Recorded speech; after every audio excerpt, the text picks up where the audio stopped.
Class 10 physics प्रश्न 28वां chapter विद्युत धारा का तापीय प्रभाव का ये क्वेश्चन है। इस टाइप के क्वेश्चन पेपर में आते हैं तो वही हम आज आपको सिखाएंगे। इससे पीछे के जितने हैं जितने गोले बना रखे ये सारे क्वेश्चन हमने हल कर दिए। अब प्रश्न नंबर 28 की बारी, 28 में आपको समझाएंगे। तो देखो यहाँ पे लिखा है एक विद्युत हीटर में एक विद्युत हीटर था, उसमें 10 एम्पियर की विद्युत धारा प्रवाहित हो रही थी। मतलब जो हीटर था उस हीटर में 10 एम्पियर की धारा प्रवाहित हो रही थी। तो आप क्या लिखेंगे? सबसे पहले पेपर में क्वेश्चन नंबर डालना, ठीक है। फिर लिखना दिया है, क्या दिया गया है? जब भी आपको धारा दी जाए तब उसे आप I बराबर लिखना। कोई दिक्कत? तो धारा दी गई थी, हमने I बराबर लिख लिया। तार में लगे तार का प्रतिरोध ज्ञात कीजिए, आपको R का मान ज्ञात करना है, ठीक है। आगे लिखा है जबकि हीटर की सामर्थ्य, जब भी सामर्थ्य लिख के आए, जब भी शक्ति लिख के आए तब आपको P बराबर ही लिखना है। तो P बराबर क्वेश्चन मार्क और सॉरी P बराबर ने P बराबर आपको दिया गया 1000।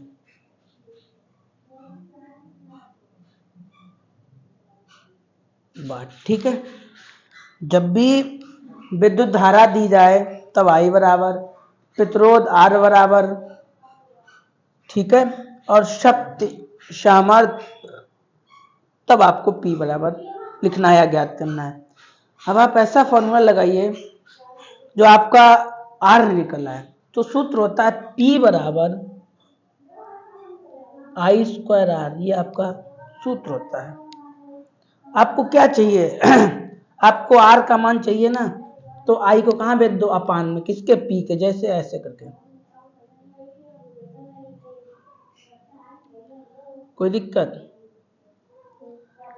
भाई ये I स्क्वायर था, इसे कहाँ भेज दिया? बट्टे में भेज दिया, अपान में भेज दिया। और R को ऐसे लिख लिया, क्यों लिख लिया? क्योंकि उसका मान हमें चाहिए है। अच्छा सीधा करके लिख लें इसे रूम में लिख लें, कोई दिक्कत? बात तो वही है। P का मान कितना? ये लिखा P का मान 1000, ठीक है। I का मान कितना? 10, और स्क्वायर लगा लिया। कोई दिक्कत? कोई दिक्कत नहीं, ठीक है। 1000 को तो हमने ऐसे लिख लिया, ये लिखा 10 स्क्वायर, मतलब इसे 2 बार लिख सकते हैं ऐसे करके। कोई दिक्कत? कोई दिक्कत नहीं भाई, स्क्वायर लगा था तो 2 बार लिख लिया, जायज सी बात है। 2 लिखा 2 बार लिख सकते हैं। तो 0 से 0 गया, कितना आ गया? 10, ठीक है। प्रतिरोध का मात्रक क्या होता है? प्रतिरोध का मात्रक क्या होता है? ओम।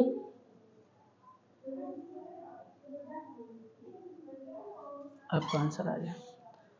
ये सवाल बहुत सरल है, केवल आपको ये पता होना चाहिए कि किसको किससे लिखते हैं।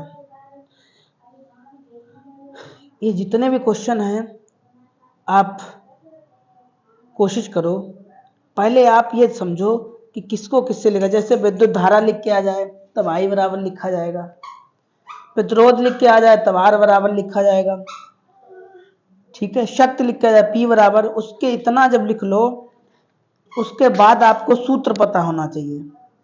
सूत्र पता है तो सवाल लग जाएगा।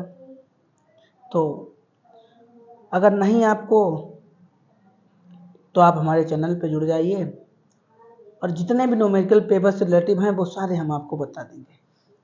रोज़ हम 4-5 वीडियो अपलोड कर रहे हैं और अच्छे से अच्छे क्वेश्चन ढूंढ के लाते हैं आपके लिए, और कोई भी स्टेप गायब नहीं करते हैं। देखो यही सवाल हमने कितने अच्छे से बताया। इसे अपान में ले गए, सीधा करके लिख लिया, मान लिख लिया, स्क्वायर लगा दिया, काट दिया 0 0, जो 10 बचा भाई हमारा क्या हो गया? आंसर हो गया। तो ठीक है, आप समझते रहिए। इनकी फेयर कॉपी ज़रूर बनाना, और हम आपको पेपर टाइम इम्पोर्टेंट क्वेश्चन की लिस्ट बना के अपलोड करेंगे, ठीक है।